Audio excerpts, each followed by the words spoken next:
আসসালামু আলাইকুম। আমার ঘাস না থাকার কারণে আমার গরুগুলো নিয়ে আমি একটু কষ্টে আছি। আর গরুগুলোর খাবারই যদি না থাকে তো গরু পালন করা এমনিতেই কষ্ট হবে। আমি আগেও ভিডিওতে বলছিলাম যে বর্ষার সিজনে আমার জমিগুলো ঘাসের জমিগুলো তলায় যাবে, এই জন্য আমার ঘাসগুলো হবে না। তখন ওই সময়গুলোতে আমার গরুগুলোকে খড় খাওয়ানো লাগবে, সেই সময়টাই আমার চলেইছে এখন। তাই আজকে আমার গরুগুলোর জন্য অনেকগুলো খড় কাটে রাখবো, কারণ প্রতিদিন যদি খড় কাটতে যাই অন্য কাজের একটু সমস্যা হয়, এই জন্য একসাথে অনেকগুলো খড় আজকে কাটে রাখবো। আর এই বর্ষার সিজনে আমার গরুগুলোকে এই শুকনো খড় খাওয়ান লাগবে, কারণ তাছাড়া আমার আর কিছু করার নাই। যদিও আমি বিল থেকে ঘাস কাইটে আনি, ওইটা অনেকটা কষ্টের ব্যাপার, এই জন্য এই শুকনো খড়ি খাওয়ান লাগবে আমার। আর এখন আমার আরো গরু কেনার ইচ্ছা ছিল, কিন্তু আমার খাবার নাই, এই জন্য আমি এখন আর গরু কিনবো না। যদি এখন গরু কিনি তাহলে আমার পালন করা অনেক টাকা ব্যয়বহুল হবে, তাছাড়াও আমার অনেক কষ্ট হবে, কারণ আমার ঘাসের জমি নাই। ঘাসের জমি ছিল, সে জায়গা পানি উঠে গেছে, এই জন্য এখন আর আমি গরু কিনবো না। ইচ্ছা থাকার সত্ত্বেও আমি গরু কিনতে পারলাম না, কারণ আমার ঘাস নাই, এই জন্য গরু কিনবো না। আর এই বছরে যেহেতু আমি প্রথমে গরুর খামার শুরু করছি, এই জন্য আমার ঘাসের জমি তলায় গেছে। আগামীতে যখন আমি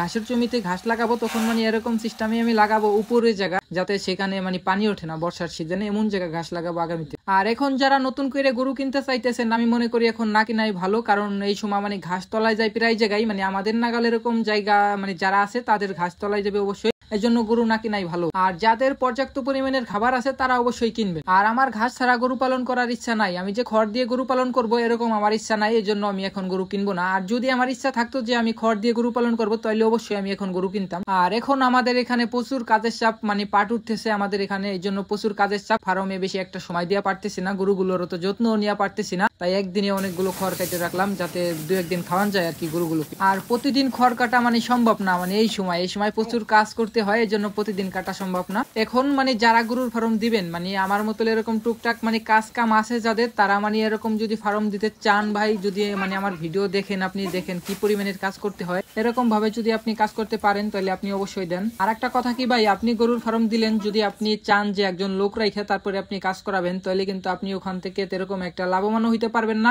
আর সফলতাও আপনি ওই জায়গাটা বেশি একটা পাবেন না, কারণ আপনার কাজ আর আপনার অন্য জনের কাজ জীবনও এক হবে না। তাই বলবো নিজের কাজ নিজে করার চেষ্টা করবেন। আজকের ভিডিও আমার এই শেষ। সবাই ভালো থাকবেন। আসসালামু আলাইকুম।